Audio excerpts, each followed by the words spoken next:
The first intimation that a Savior would be forthcoming was God's comment to the serpent in the garden when God said, "I will put enmity between you and the woman, and between your offspring and hers.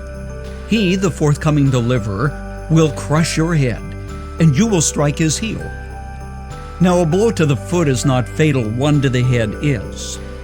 To Jacob the patriarch God promised, "The scepter will not depart from Judah, nor the ruler's staff from between his feet, until he comes to whom it belongs, and the obedience of the nation is his." To Isaiah in the 7th century before Christ, God said, "Therefore the Lord himself will give you a sign.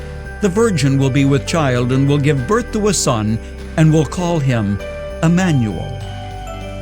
It was this very text that Matthew quoted saying, "All this took place to fulfill what the Lord had said through the prophet. The virgin will be with child and will give birth to a son, and they will call him Immanuel," which means God with us. Isaiah wrote, "For to us a child is born, to us a son is given, and the government will be on his shoulders, and he will be called Wonderful Counselor, Mighty God, Everlasting Father, Prince of Peace. Of the increase of his government and peace there will be no end."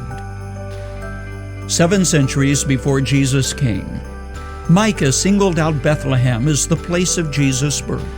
He wrote, "But you, Bethlehem Ephrathah, though you are small among the clans of Judah, out of you will come for me one who will be ruler over Israel, whose origins are from old, from ancient times."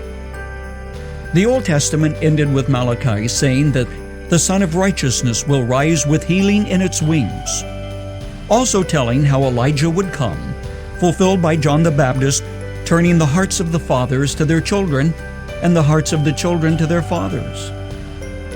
400 years later, so Paul explains, "But when the fullness of time had fully come, God sent forth his Son, made of a woman, made under the law, to redeem those under the law, that we might receive the full rights of sons."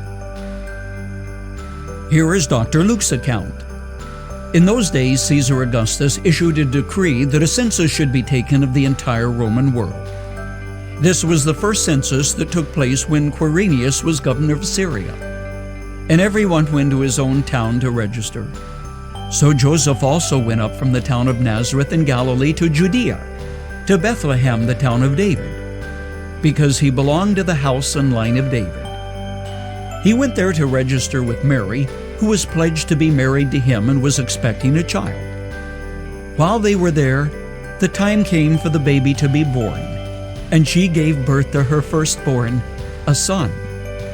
She wrapped him in cloths and placed him in a manger because there was no room for them in the inn.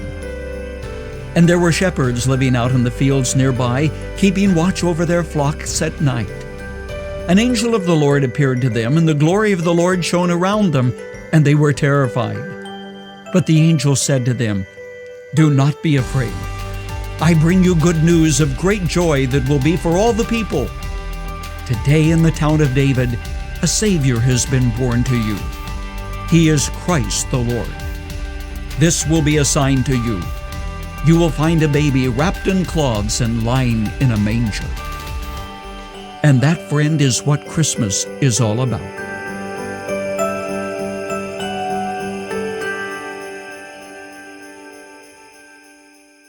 If you enjoyed this devotional and want to see more, please like and subscribe. And if you believe these messages are important to create and share, support this ministry by donating at guidelines.org. You'll also find a link in the description. Thanks for watching.